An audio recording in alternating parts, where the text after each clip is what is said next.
घुटना, कंधा या कमर, चाहे जैसा हो दर्द, डॉक्टर ऑर्थो आपको देता है दर्द से पूरी आजादी, एक भरपूर जिंदगी।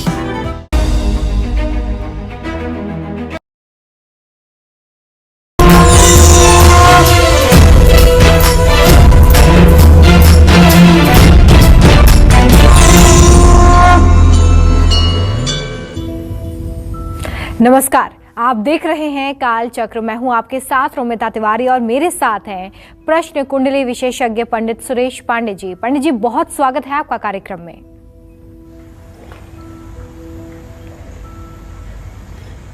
धन्यवाद।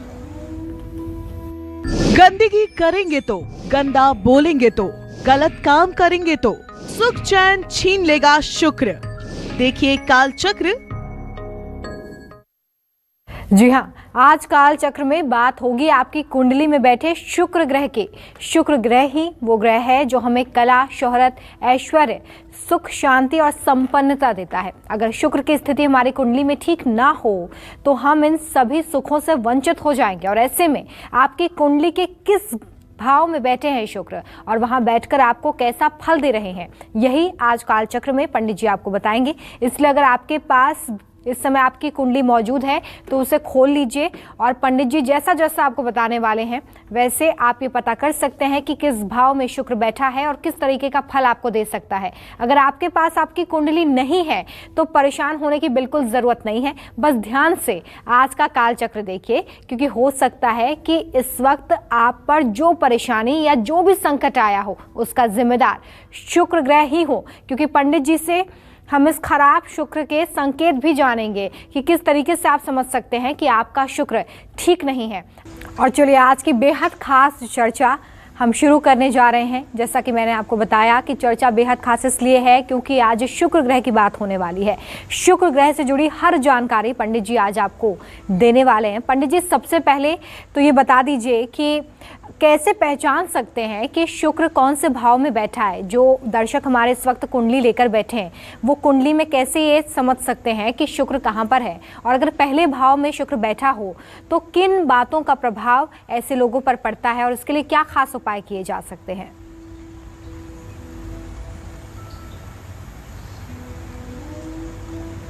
देखिए, ये तो मैं बताऊंगा ही आपको कि आपके जन्म कुंडली के 12 भावों में बैठा हुआ शुक्र किस तरह से आपके जीवन को प्रभावित करता है। लेकिन उसके साथ पहले ये बताना बहुत जरूरी है कि आप जानते हैं कि शुक्र जो है आंखों का भी कारक ग्रह है। अगर नहीं जानते हैं ना तो बृहद पाराशर होरा शास्त्र में साफ लिखा हुआ है, शुक्रो शुक्रश्च तथा नेत्रम चंद्रमा मनसस्तथा। शुक्र नेत्र का भी कारक है। और जब शुक्र सूर्य के साथ होकर के अस्त हो जाता है, समान डिग्री, समान कला, समान विकला पर होता है, तो ऐसा व्यक्ति जन्मांध होता है, जन्म से ही अंधा पैदा होता है। और अगर सूर्य शुक्र की डिग्री में 5 से लेकर 9 डिग्री तक का अंतर है और ये जन्म कुंडली के 12वें या दूसरे भाव में बैठे हुए हैं, तो ऐसे बच्चों को 5 साल की उम्र तक मोटे मोटे ग्लास वाले चश्मे लग जाते हैं। तो आंखों के बारे में भी जानने के लिए शुक्र को जानना जरूरी है। और दूसरी बात और क्या, दिव्यांगना वाहन वस्तुभूषा चिंता तु कार्या भृगुणा बुधेन्द्र।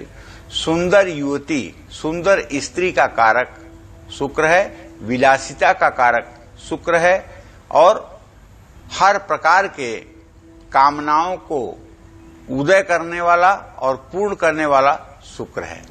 तो सबसे पहले आप जान लीजिए कि यदि आपकी जन्म कुंडली के लग्न में अर्थात प्रथम भाव में शुक्र की स्थिति है तो आपको क्या सावधानी करनी चाहिए। पहली बात, कम उम्र में शादी नहीं करनी चाहिए। कम उम्र का मतलब 21 साल के नीचे की अवस्था में ऐसे लड़के लड़कियों को शादी नहीं करना चाहिए। किसी भरोसेमंद और समझदार व्यक्ति से सलाह लेकर के ही कोई नया काम करना चाहिए।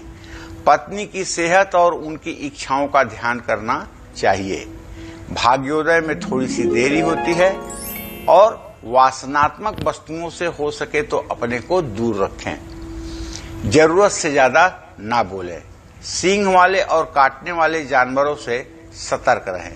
जिन लोगों की कुंडली में पहले भाव में शुक्र है उनको कौन से उपाय करने चाहिए ये तो मैं आपको बताऊंगा भी, लेकिन आप एक बात जान लीजिए, अगर आपकी राशि के लग्न में शुक्र बैठा हुआ है, अगर आप लड़के हैं तो आपके पत्नी का चेहरा गोरा होगा, लंबा होगा, बाल घने होंगे, मुंह का आकार छोटा होगा।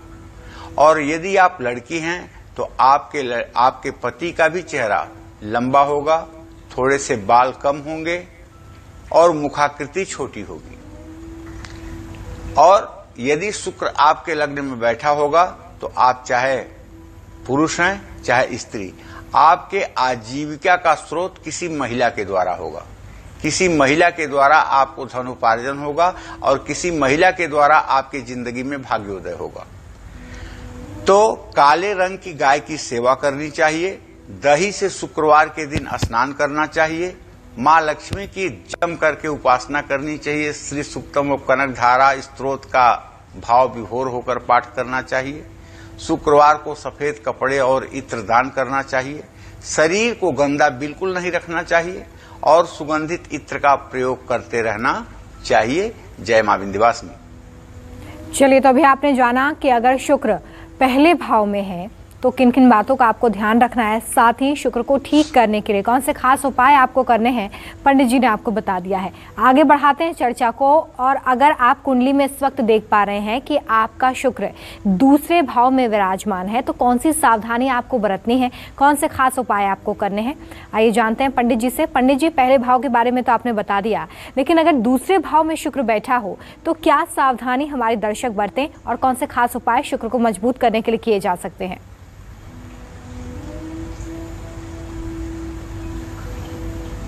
देखो, अगर द्वितीय भाव में शुक्र बैठेगा और अगर सूर्य उसको पीड़ित नहीं करेगा तो पहली बात, ऐसे लोगों की आंखें बड़ी बड़ी, आकर्षक और बहुत ही मनोहारी होंगी।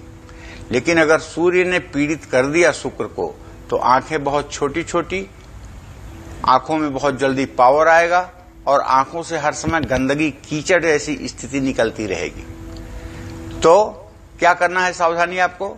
अगर शुक्र आपकी कुंडली के दूसरे भाव में धन स्थान में है, खान पान के स्थान में है, तो आपको शेरमुखी मकान में नहीं रहना है, पहली बात। और गलत संगत, गलत खान पान और गलत कार्यों से बिल्कुल बचकर रहना चाहिए। अपने व्यवहार को ठीक रखें, वरना दुश्मनों की संख्या बहुत बढ़ जाएगी। किसी की बुराई करना भाग्य को आपके रोकेगा, इसलिए किसी की निंदा या बुराई ना करें। ससुराल पक्ष से संबंध बनाकर रखें। आप विलासी प्रवृत्ति के हो सकते हैं, इसलिए धन भाव का शुक्र जो होता है वो ऐसे आदमी को ऐसा भोजन करवाता है जिसमें दांतों को मेहनत न करना पड़े और वो भोजन सीधा अंदर चला जाए। ऐसे लोग दूध, दही, पनीर, रबड़ी, मलाई, इन सब चीजों के बहुत शौकीन होते हैं। दूसरों से उम्मीद कम रखिए और जुआ सट्टा से बिल्कुल अपने आप को दूर रखिए। जिन लोगों की कुंडली में द्वितीय भाव में शुक्र है उनको कौन से उपाय करने चाहिए ये आपको मैं बताना चाहूंगा। देखिए, दूसरों के आगे पहली बात तो आप हाथ न फैलाइए सहयोग के लिए, और मुफ्त में किसी का कोई उपहार या गिफ्ट मत लीजिए। हल्दी के साथ आलू उबाल करके शुक्रवार के दिन गाय को खिलाइए, जब आलू ठंडी हो जाए तब। और किसी मंदिर में अपनी क्षमता के अनुसार गाय का घी भेंट करिए और मां लक्ष्मी का और स्फटिक के श्रीयंत्र का पूजा करना कभी न भूलिए। सुबह शाम दोनों समय स्फटिक के श्रीयंत्र की पूजा करिए।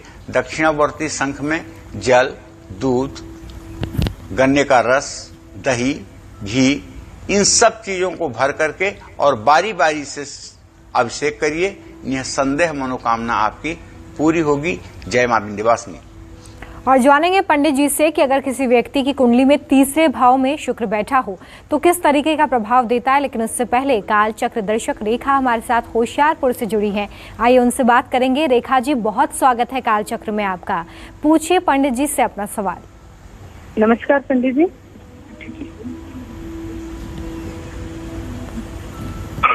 हाँ, सदा शुक्रिया। पंडित जी मेरा सवाल है, मेरे पति की जन्म तारीख है 2/9/1970, समय सुबह 4:25, डिस्ट्रिक्ट होशियारपुर, गांव बसी बजीर।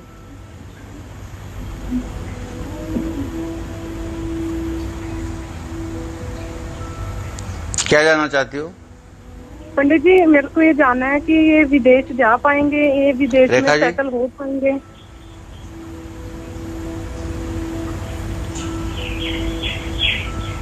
रेखा जी, आपने प्रश्न किया है अपने पति भाव के लिए।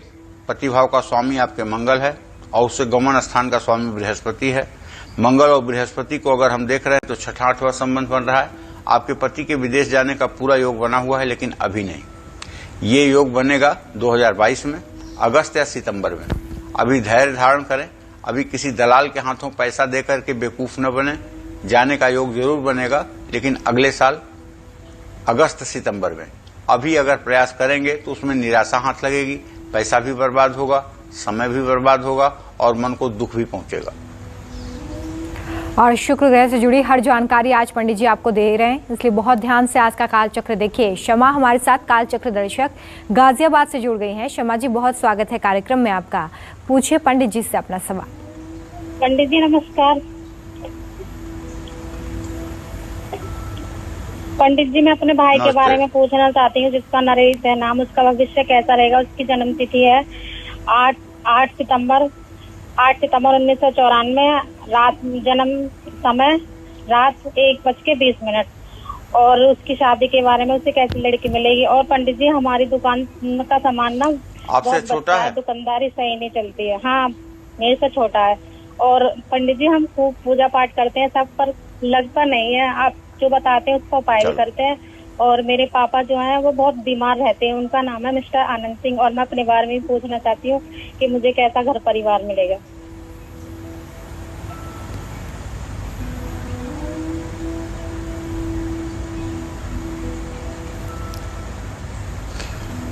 देखो ऐसा है शमा, तुमने अपने भाई के बारे में जो पूछा है तो ये सुनो कि उसका द्वितीय भाव का स्वामी शुक्र और सप्तम भाव का स्वामी शुक्र है।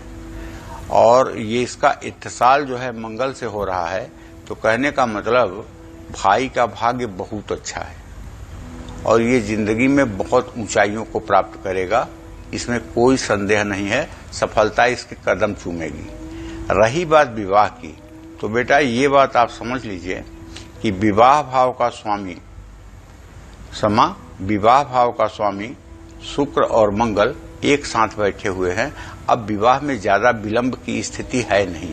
अक्टूबर नवंबर के बाद रिश्ता तय हो जाएगा और जनवरी फरवरी तक विवाह हो जाएगा। अच्छा विवाह होगा, इसमें कोई दो राय नहीं है।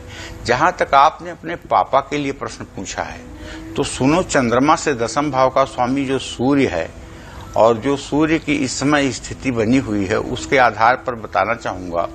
ये मिथुन राशि का सूर्य ये कहना चाहता है कि पापा को हल्का सा बुखार लगा रहता है हर समय और हड्डियों में दर्द की स्थिति बनी रहती है। अगर पानी में गंगा जल डाल करके और उससे इनको नहला करके या कपड़े से शरीर को पोंछ करके और भगवान शिव को जो भभूति लगाई जाती है, जिसको राख कहते हैं, भस्म जो है, वो अगर पूरे इनके शरीर में हाथों में मल करके लगा दिया जाए और ये उपाय 40 दिन लगातार किया जाए तो इनका रोग भी ठीक होगा, स्वस्थ भी होंगे और प्रसन्न भी रहेंगे। घर में सुख समृद्धि भी आएगी।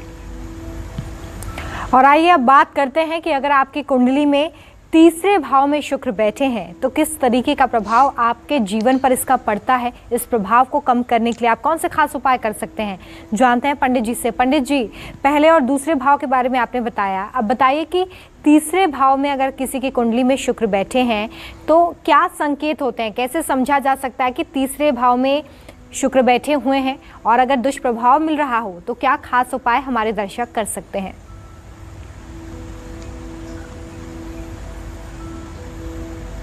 देखिए, जन्म कुंडली से लग्न से तीसरा भाव जो होता है उससे ज्योतिष में विचार किया जाता है छोटे भाई बहनों का, नौकरों का, अपने द्वारा किए जाने वाले पराक्रम का, ये विचार किया जाता है। तीसरे भाव में अगर शुक्र बैठे तो महर्षि पाराशर कहते हैं कि शुक्र और बृहस्पति दोनों अगर तीसरे भाव में बैठे तो ये बेवजह दुश्मन बढ़ाते हैं और पैसे की बर्बादी करवाते हैं। तीसरे भाव का कभी भी बृहस्पति अच्छा नहीं हो सकता, तीसरे भाव का कभी भी शुक्र अच्छा नहीं हो सकता। ये चाहे जितने अच्छी स्थिति में हो, लेकिन अपनी महादशा में ये बेड़ा गर्क करते हैं, इसमें कोई संदेह नहीं है।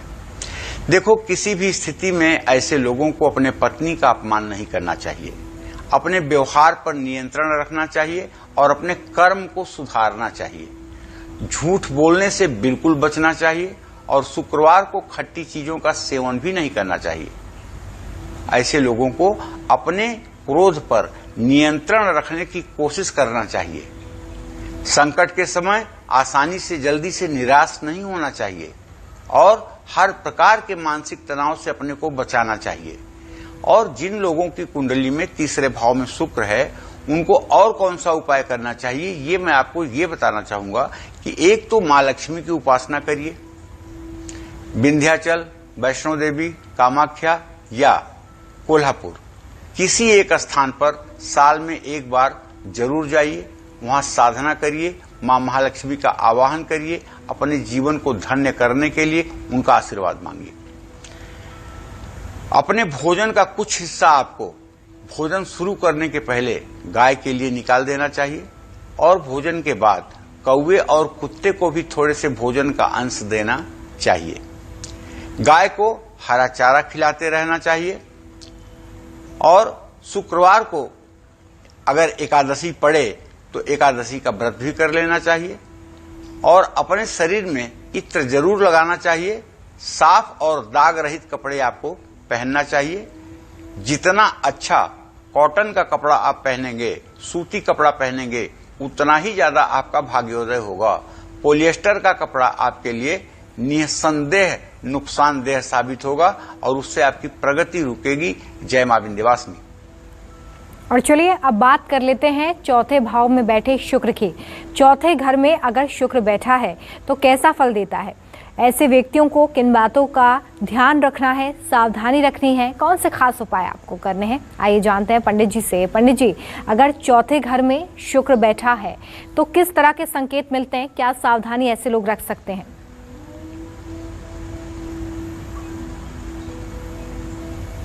देखो, जन्म कुंडली का जो चौथा भाव है रोमिता ना, उससे भूमि, भवन, वाहन, माता, इन सब चीजों का विचार किया जाता है।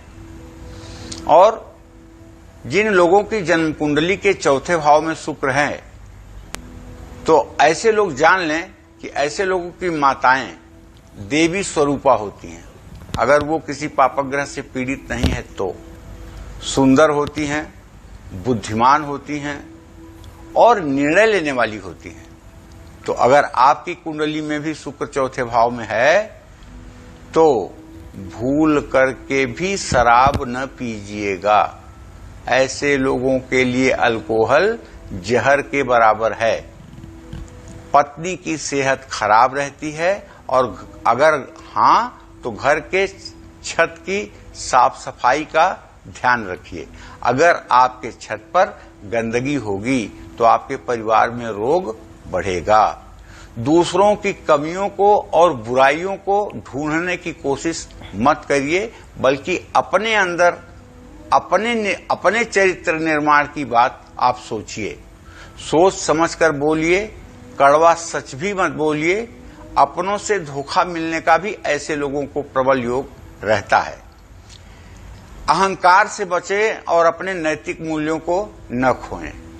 अगर ये शुक्र आपकी कुंडली में मीन राशि में, वृषभ राशि में या फिर तुला राशि में है तो मालव्य नाम का योग बनता है, जो पंच महापुरुष योग के अंतर्गत आता है।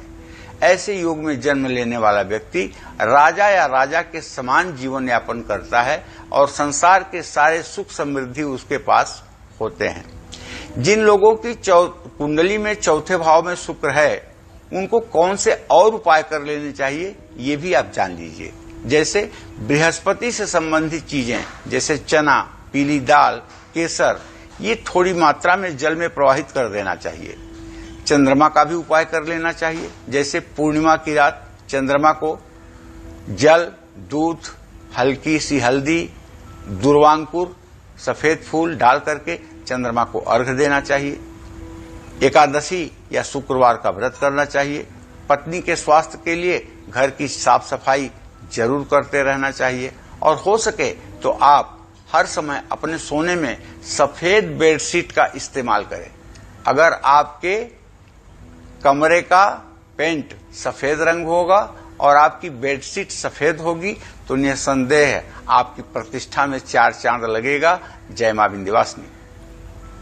कुंडली के पहले, दूसरे और तीसरे, चौथे भाव में अगर शुक्र बैठा है तो आपको क्या करना चाहिए, क्या नहीं करना चाहिए, ये पंडित जी ने आपको बता दिया है। लेकिन ब्रेक के बाद पंडित जी आपको कुंडली के 5वें भाव से लेकर 12वें भाव तक शुक्र की स्थिति, उससे जुड़ी सावधानियां और खास उपाय के बारे में बताएंगे।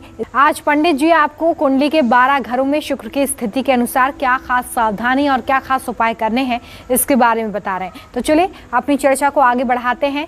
पंडित जी, अगर किसी व्यक्ति की कुंडली में 5वें घर में शुक्र बैठा है तो उसे किन बातों का ध्यान रखना है और कौन से खास उपाय करने हैं, इसके बारे में बताइए।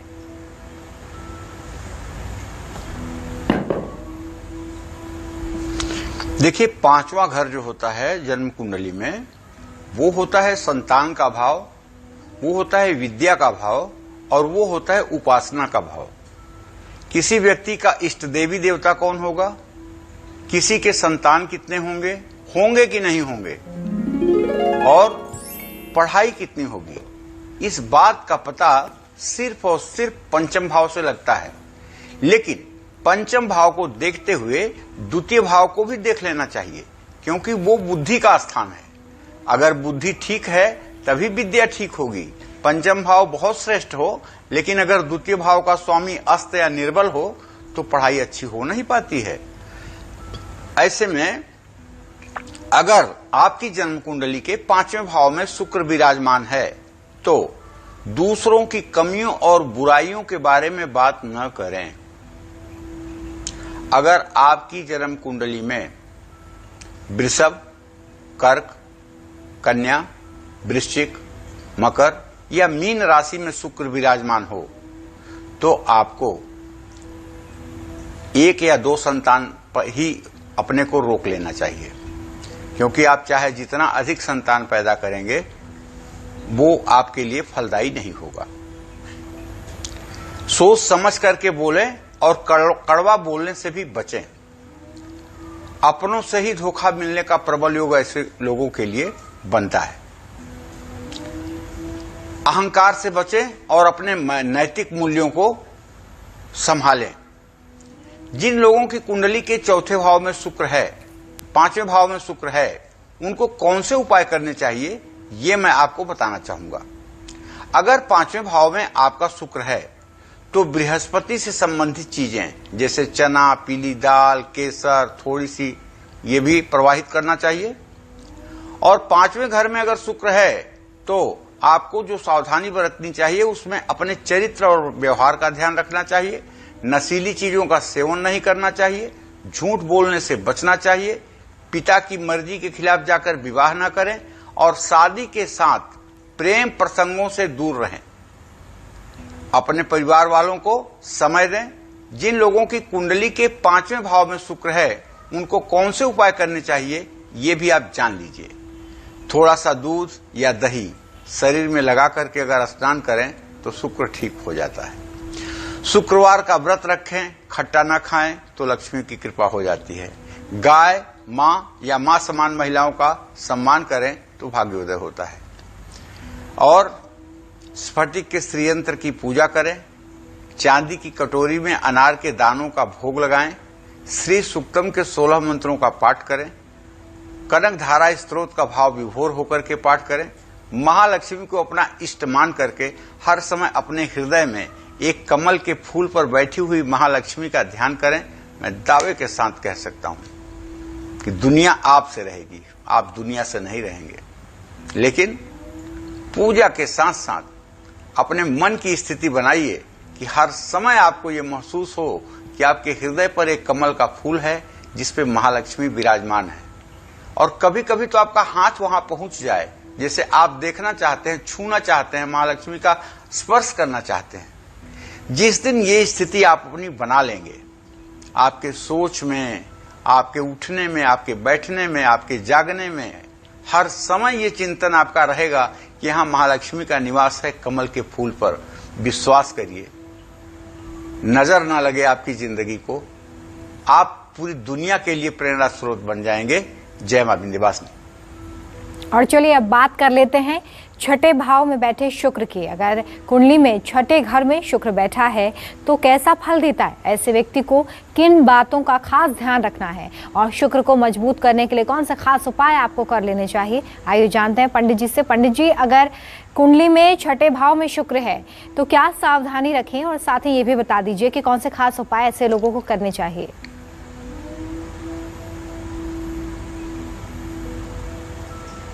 देखो, कुंडली का जो छठा भाव होता है ना, 150 डिग्री से लेकर के 180 डिग्री तक, जन्म से 150 डिग्री के बाद और 180 डिग्री तक जो होता है ये छठा भाव होता है। और इस छठे भाव से विचार किया जाता है रोग का, शत्रु का और अपने मामा का, अपने मौसी का, ये विचार किया जाता है छठे भाव से।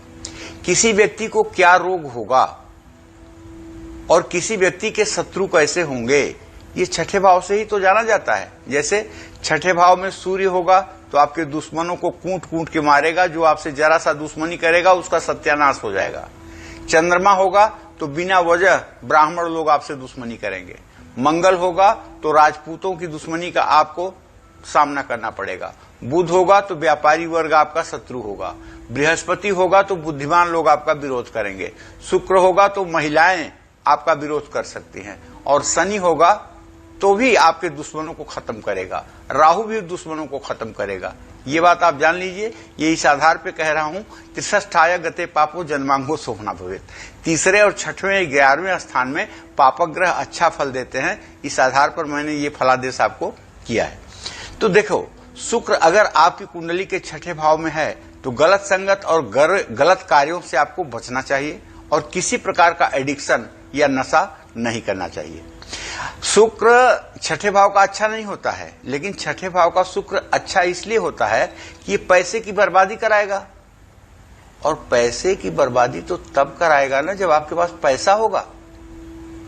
तो इसलिए छठे और 12वें भाव में भी शुक्र अच्छा होता है, क्योंकि अगर आप ब्रांडेड कपड़ा पहनेंगे और आप मर्सिडीज और BMW से चलेंगे तो तभी न चलेंगे जब आपके पास पैसा होगा।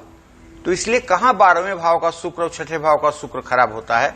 नहीं होता है। हाँ, लेकिन अगर शुक्र शनि के साथ छठे भाव में हो जाए और शुक्र की महादशा में शनि का अंतर हो या शनि की महादशा में शुक्र का अंतर हो, तो ये चाहे जिस अवस्था में हो जाए, कैंसर पक्का होता है और ये आदमी के जीवन की आखिरी दशा बन जाती है।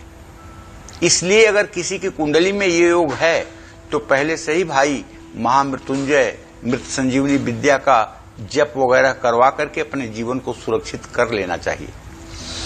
देखिए, कोई बिना काम सोचे समझे न करिए और न तो काम को बीच में छोड़िए।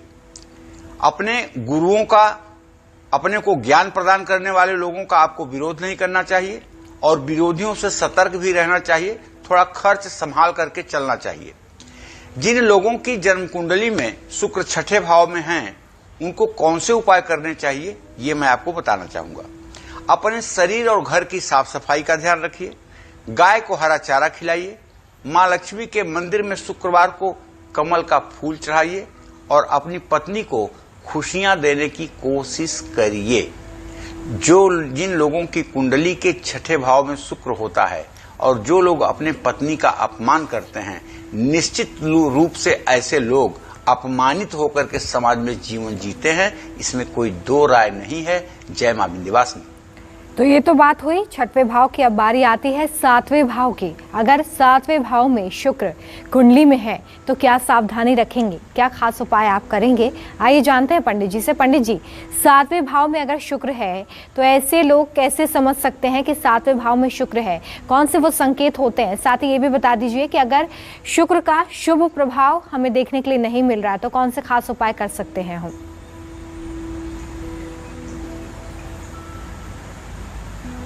7वां भाव विवाह का भाव है। सातवां भाव से पत्नी और पति का विचार किया जाता है। सातवें भाव से पति और पत्नी के रूप रंग का विचार किया जाता है। सातवें भाव से पति पत्नी के आयु का विचार किया जाता है। सातवां भाव बड़ा इंपॉर्टेंट है। जैसे अगर किसी की शादी नहीं हो रही है या शादी ठीक नहीं चल रही है तो कुंडली में और कुछ देखने की जरूरत नहीं है, 3 चीजों को देखना चाहिए। भाव, भावेश, कारक। भाव क्या है? सप्तम भाव। भावेश क्या है? सप्तम भाव का स्वामी। और कारक क्या है? शुक्र। अगर तीनों की स्थिति अच्छी है तो विवाह बहुत अच्छा, और अगर तीनों की स्थिति निर्बल है तो विवाह में हर समय भूकंप आने की समस्या रहेगी। तो चलिए मैं सबसे पहले आपको ये बताऊं कि अगर सप्तम भाव में शुक्र हो तो सावधानी क्या बरते। पहला काम तो ये कि किसी रिश्तेदार के साथ साझेदारी में कोई कारोबार न करें। दूसरी बात, अपने पत्नी का सम्मान करें और उनको धोखा न दें। होता यह है ना कि शुक्र अगर पुरुषों की कुंडली में 7वें भाव में होता है तो ये लोग सचमुच में अपने पत्नी जितना कहती है उतना ही करते हैं, उसके आगे एक कदम नहीं चलते हैं। लेकिन महिलाओं की कुंडली में अगर शुक्र सप्तम भाव में होता है तो ऐसा नहीं होता है, वो स्वेच्छाचारी भी हो जाती है। नकारात्मक और अनैतिक विचारों से बचना चाहिए। विलासिता और गलत संगत से दूर रहना चाहिए। अपने चरित्र का स्वयं मूल्यांकन करते रहना चाहिए। जिन लोगों की कुंडली के 7वें भाव में शुक्र है उनको कौन से उपाय करने चाहिए ये आपको बताता हूं। देखो 7वें भाव में शुक्र होगा ना तो ऐसा आदमी आकर्षक होगा, ऐसा आदमी सुंदर होगा, ऐसा आदमी अट्रैक्टिव होगा, और ऐसा आदमी मतलब बहुत ही तेज होगा। किसी काम को करने में पलक झपकने की देर लगेगी, वो काम को पूरा कर देगा।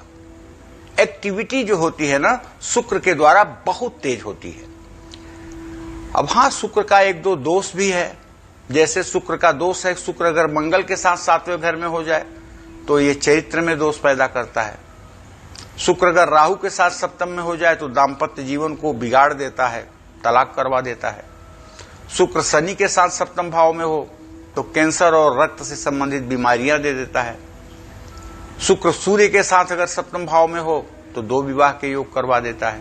तो ऐसी तमाम बातें हैं जो आती हैं इसके अंतर्गत। लेकिन अगर आप महालक्ष्मी का पूजन करते हैं और ओम श्रीम ह्रीम क्लीम ऐम कमलवासिन्ये स्वाहा इस मंत्र का अगर आप 3 साल में 10 लाख मंत्रों का जप करते हैं तो निसंदेह आप राजा की तरह जीवन व्यतीत करेंगे और आपका दाम्पत्य जीवन, आपका वैवाहिक जीवन दुनिया के लिए मिसाल बनेगा। अपने जीवन साथी के वजन के बराबर किसी मंदिर में आपको जौ का दान करना चाहिए शुक्रवार के दिन। इससे भी आपके जीवन साथी या जीवन संगिनी का स्वास्थ्य अच्छा रहता है और आप प्रसन्नता पूर्वक जीवन यापन करते हैं। जय मां विंध्यवासिनी। और जिन लोगों की कुंडली के 8वें भाव में शुक्र विराजमान है उन्हें कौन सी सावधानी रखनी है, क्या खास उपाय आपको शुक्र को मजबूत करने के लिए करने होंगे, आइए जानते हैं पंडित जी से। पंडित जी, अब 8वें भाव के बारे में भी हमारे दर्शकों को बताइए कि अगर 8वें भाव में शुक्र है तो जीवन में किन चीजों पर प्रभाव पड़ता है।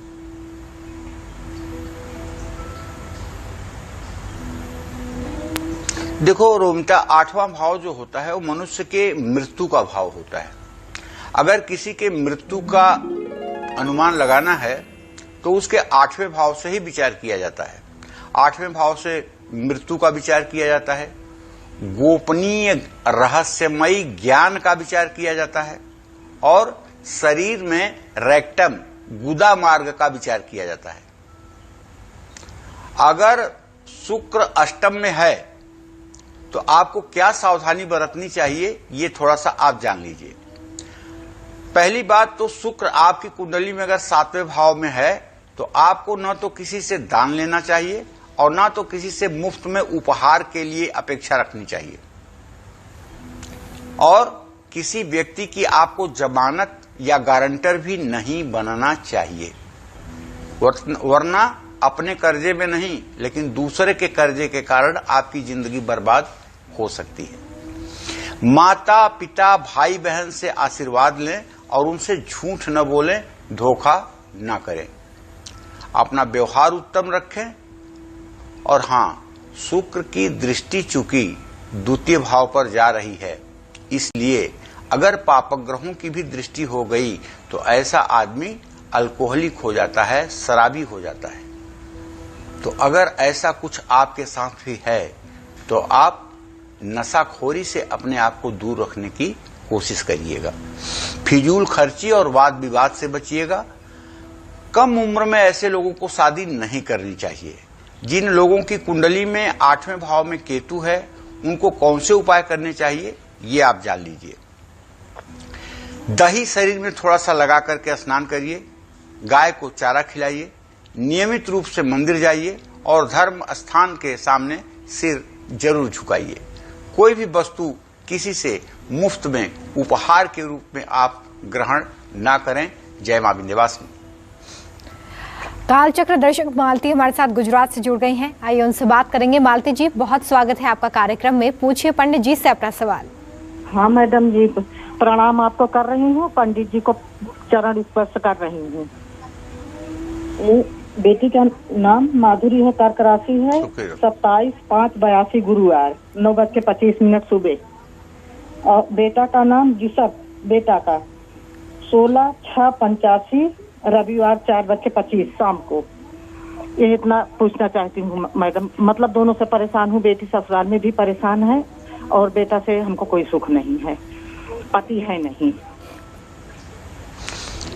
चलिए मैं आपको बताता हूं। आपके बेटी की कर्क राशि है और आपके बेटी के पति भाव का स्वामी शनि है। शनि और चंद्रमा की स्थिति इस समय जो बन रही है वो तृतीय एकादश जरूर है, लेकिन चंद्रमा नीच राशि में और केतु के साथ है। आपकी बेटी मानसिक रूप से बहुत उलझी हुई है, मानसिक रूप से प्रसन्न नहीं हो पा रही है, घर का वायुमंडल सपोर्टिव नहीं है। आप अपने बेटी से कहिए कि शिव सहस्त्र नामावली का रोज पाठ किया करे। शिव जी के जो 1000 नाम हैं उनका रोज पाठ किया करे। अगर ऐसा नहीं कर सकती है तो शिवलिंग की पूजा करके 24 मिनट ओम नमः शिवाय का जप करे। ये उपाय करने से 1 वर्ष के अंदर उसका वैवाहिक जीवन अच्छा हो जाएगा, घर में सुख और संपन्नता हो जाएगी और घर में उसका प्रभुत्व भी कायम हो जाएगा। जहां तक आपने अपने बेटे के बारे में प्रश्न पूछा है तो उसके बारे में तो मैं यही कहना चाहूंगा कि आपके मतलब पुत्र भाव का स्वामी बुध है और बुध इस समय बकरी होकर के राहु के साथ है। अभी ये करियर में अपने स्मूथ नहीं हो पा रहा है। भाग्येश बकरी है तो इससे कहिए कि 100 ग्राम देसी कपूर 5 बुधवार किसी मंदिर में आरती के लिए दान करे, उसके साथ कुछ पैसे भी दे और बुधवार के दिन गणेश चालीसा का पाठ करें। 5 नमकीन के पैकेट 10 साल से छोटी कन्याओं में भी वितरित करें। पैकेट बंद होना चाहिए, खुला नहीं होना चाहिए, इस बात का भी ध्यान देना चाहिए। और बेटे से ये कहिए कि वो हर बुधवार के दिन फिटकिरी के पानी से मुंह में पानी लेकर के 3-4 बार कुल्ला करना चाहिए, जिससे मुंह से दुर्गंध या मुंह से संबंधित किसी प्रकार की बीमारी भविष्य में ना लगे। जय मां विंध्यवासिनी। चलिए अब पंडित जी से उन लोगों के लिए सावधानी और खास उपाय जान लेते हैं जिनकी कुंडली के 9वें भाव में शुक्र विराजमान है। पंडित जी, अब 9वें भाव के बारे में भी बता दीजिए कि अगर हमारे किसी दर्शक के 9वें भाव में शुक्र है तो क्या सावधानी, कौन से खास उपाय उन्हें करने चाहिए?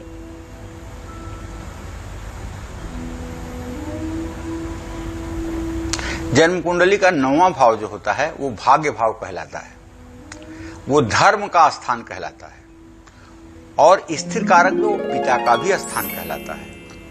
कोई आदमी यात्रा करना चाहता है तो उसके यात्रा का विचार भी 9वें भाव से होता है। इन सारी परिस्थितियों को देखते हुए ज्योतिष शास्त्रकार लिखते हैं, 9 मेषः सर्वदा सौम्य न क्रूरः फलदायक। 9वें भाव में चंद्रमा, बुध, बृहस्पति और शुक्र, ये 4 ग्रह बहुत अच्छा फल देते हैं। शेष जो पापक ग्रह या पूरक ग्रह हैं वो उतना अच्छा फल नहीं देते हैं। ये हमारे बताने का आशय ये है कि यदि आपके भाग्य भाव में शुक्र है तो ये तो सोने पर सुहागा की स्थिति हुई। तो आपको सावधानी क्या बरतनी है ये जान लीजिए।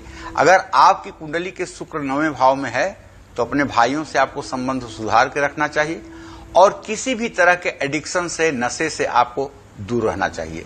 धर्म का पालन करना चाहिए, अपने पूर्वज, अपनी पत्नी का सम्मान करना चाहिए। जिन लोगों की जन्म कुंडली के 9वें भाव में शुक्र है उन लोगों को कौन सा और उपाय कर लेना चाहिए ये आप जान लीजिए। ऐसे लोगों को तीर्थयात्रा जरूर करनी चाहिए। ऐसे लोगों को देवियों के शक्ति पीठ में जाकर के साधना करनी चाहिए। ऐसे लोग शक्ति के आराधक होते हैं। ऐसे लोग कुंडली जागृत कर पाते हैं, ऐसे लोग भूत भविष्य वर्तमान को देख पाते हैं। तो ऐसे लोग अगर देवियों के सिद्ध पीठ में जाकर के और तपस्या करें, साधना करें, तो उन्हें भी सफलता मिलती है। शुक्रवार का व्रत करें और मां लक्ष्मी की उपासना करें। हो सके तो शुक्रवार के दिन रुद्र चंडी का पाठ करें। अगर आपके 9वें भाव में शुक्र है और आप चाहे जितना बीमार हैं, अगर आप रुद्र चंडी का पाठ शुरू कर दें शुक्रवार से 7 दिन लगातार रुद्र चंडी का पाठ कर लें, तो मैं पूरे विश्वास के साथ कह सकता हूं आप पूर्ण रूप में रोग मुक्त हो जाएंगे। शुक्रवार का व्रत और महालक्ष्मी की उपासना आपके लिए आवश्यक है।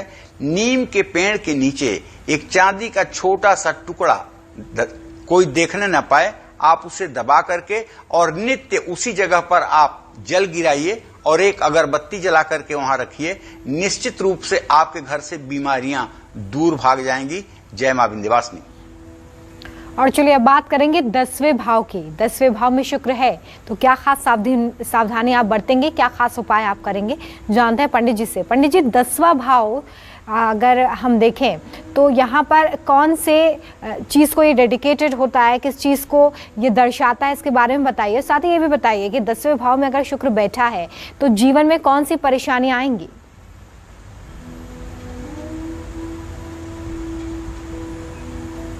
देखिए, 10वां भाव जो है वो आजीविका का स्थान है, पिता का स्थान है, राज्य का स्थान है।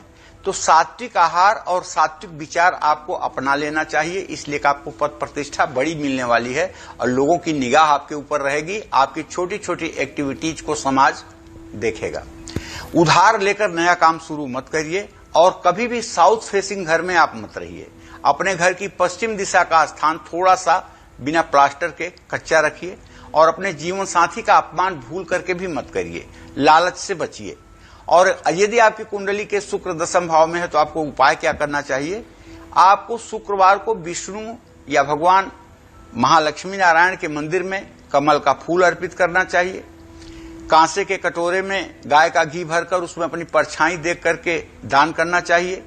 पति पत्नी धर्म कर्म में विश्वास बनाए रखें। थोड़ा सा दही शरीर में लगाकर स्नान करें और घर की पश्चिम दिशा में कच्चा आंगन जरूर बनाएं।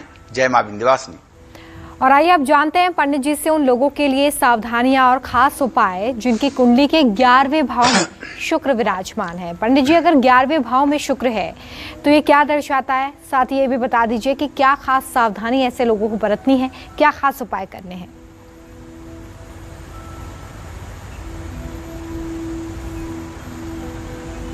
देखिए, 11वें भाव का मतलब होता है कि किसी की जन्म कुंडली का जो 11वां भाव होता है उसके सोर्स ऑफ इनकम को, उसके आय स्रोत को, उसके ईमानदारी और बेईमानी की कमाई को, बड़े भाई और बड़ी बहन के बारे में बताता है।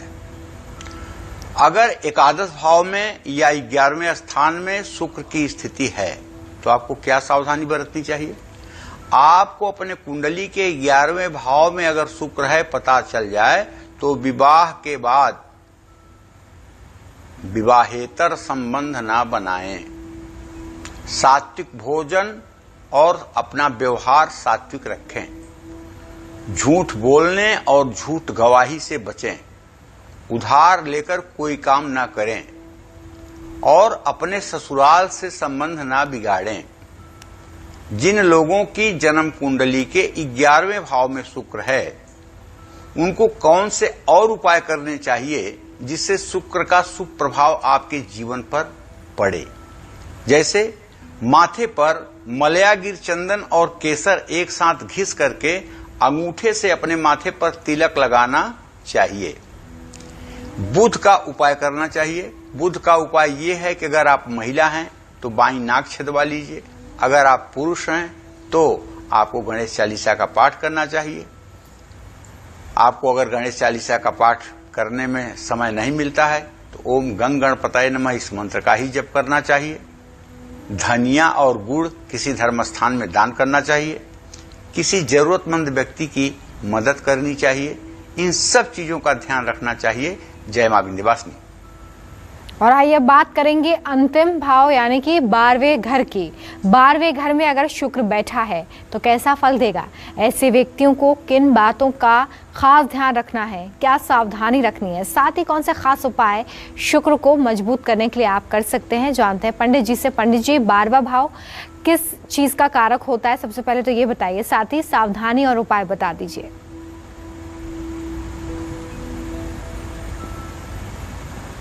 देखिए, 12वां भाव जो होता है ये व्यय का स्थान है, खर्च का स्थान है। कोई आदमी कहाँ खर्च करेगा ये 12वें स्थान से पता चलता है। माँ पिता के ऊपर खर्च करेगा, माँ के ऊपर खर्च करेगा, भाई बहनों के ऊपर खर्च करेगा, मित्र के ऊपर खर्च करेगा, गुरु के ऊपर खर्च करेगा, धर्म पर खर्च करेगा, पत्नी पर धर्म खर्च करेगा, व्यसन पर खर्च करेगा, रोग पर खर्च करेगा, मुकदमे पर खर्च करेगा, या ब्याज देने में बर्बाद हो जाएगा। ये 12वें भाव से ही पता चलता है। तो ऐसे में मांस, मदिरा और गलत संगत से दूर रहिए, झूठ मत बोलिए और उधार लेकर के कोई नया काम शुरू मत करिए। अपना और अपने जीवन साथी के सेहत का ध्यान रखिए। बढ़ते उम्र में वजन बढ़ने से भी अपने आप को रोकिए। जिन लोगों की कुंडली के 12वें भाव में शुक्र है उनको कौन सा उपाय करना चाहिए ये भी जान लीजिए। 12वें भाव में शुक्र है तो उसका शुभ फल पाने के लिए हर शुक्रवार को विष्णु मंदिर में जाना चाहिए, लक्ष्मी नारायण को कमल का फूल चढ़ाना चाहिए, शुक्रवार को व्रत रखना चाहिए, रुद्र चंडी का पाठ करना चाहिए, खट्टी चीजों का सेवन नहीं करना चाहिए, बृहस्पति के उपाय करने चाहिए, केसर और मलयागिर चंदन का तिलक लगाना चाहिए, गाय की सेवा करनी चाहिए। ये सारे उपाय अगर किए जाएंगे तो निसंदेह आपके लिए बहुत ही सुखकर स्थिति बनेगी। तो मैं यही कहना चाहूंगा कि देखिए, अगर आपके कुंडली के 12वें भाव में शुक्र की स्थिति बनी हुई है तो आप निसंदेह इन उपायों को करके बहुत ही सुखी जीवन जी सकते हैं। बस किसी जरूरतमंद व्यक्ति की मदद करने की कोशिश करिए। और पंडित जी, अब उन लोगों के बारे में बात कर लेते हैं जिनके पास कुंडली नहीं है, जो ये नहीं पता कर सकते हैं कि उनके कुंडली में कौन से भाव में शुक्र है। तो ऐसे लोग जिनके पास कुंडली नहीं है वो शुक्र को मजबूत करने के लिए क्या खास उपाय करेंगे ये भी बता दीजिए।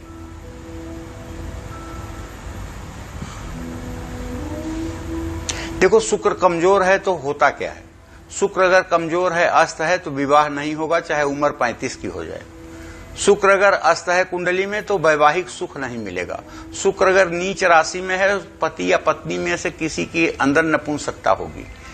शुक्र अगर नीच राशि में या अस्त है तो ऐसे आदमी के चेहरे पर तेज बिल्कुल नहीं होगा। ऐसा आदमी डल फील करेगा और बड़ा सुस्त रहेगा, उठने बैठने में ही समय लगा देगा, प्रणाम करने में 10 मिनट लगा देगा। और अगर बहुत फास्ट, बहुत एक्टिव कोई व्यक्ति है तो निसंदेह उसका शुक्र अच्छा है। और शुक्र अगर अच्छा है तो जीवन के सारे सुख उसके साथ रहेंगे। लेकिन शुक्र बहुत अच्छा होने पर थोड़ा सा चरित्र को दाहिने बाएं कर देता है। लेकिन शुक्र अगर कुंडली में बहुत अच्छा हो तो ऐसे लोग अपने जिंदगी के हर मुकाम को आसानी से, सफलता से प्राप्त कर लेते हैं। अगर आपके अंदर भी सुस्ती है, कमजोरी है और आपको हर चीज में संतोष है, कुछ नहीं करना चाहते हैं, एम्बिशन नहीं है, महत्वाकांक्षा नहीं है, तो शुक्र आपका खराब है। तो आपको भी श्री सूक्त और कनकधारा स्त्रोत का पाठ करना चाहिए। और हिम कुंदम मृणालाभम दैत्यानाम गुरुम परम सर्वशास्त्र प्रवक्तारम भार्गवम प्रणमाम्यहम, इस मंत्र का भी 108 बार सुबह शाम जप करना चाहिए। जय।